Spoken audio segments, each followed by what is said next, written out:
You've been representing Ring of Honor for a lot of years right now.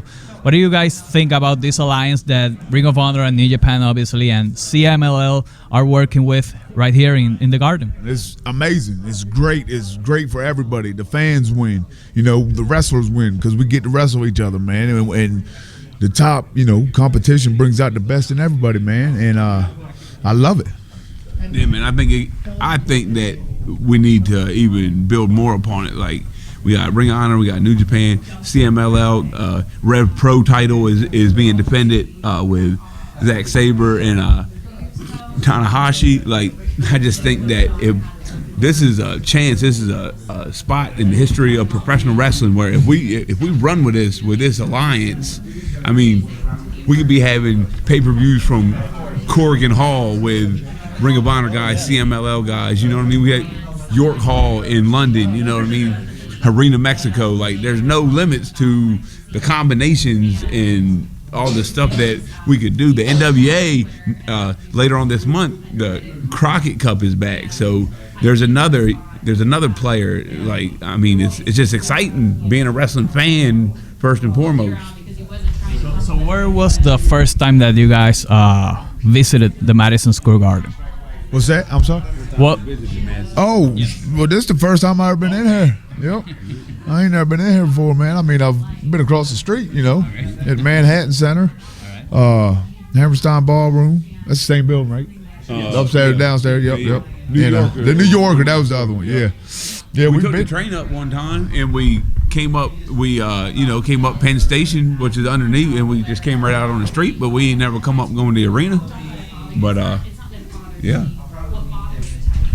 Talking about you guys growing up as fans, any tag teams that come up to your mind that you can say they influence you to be pro wrestlers today? I think there's multiple. I mean, there is. I feel bad for even start listing because I feel like I would leave somebody out, man. Like, I was a big Nasty Boys fan. Nasty Boy, like just something about them, man. Like, they just came down there and they just beat you up. I mean, there's a lot of them. Now I feel like I got to start naming names, man. But Dudley Boys was big. Bubba and Devon, just the atmosphere they created. Steiners, man, love the Steiners. I mean, Demolition. Of course the Road Warriors. I mean, and Sabu and RVD, like. The gangsters, Public Enemy, the Eliminators, yup. I mean, so many teams, man.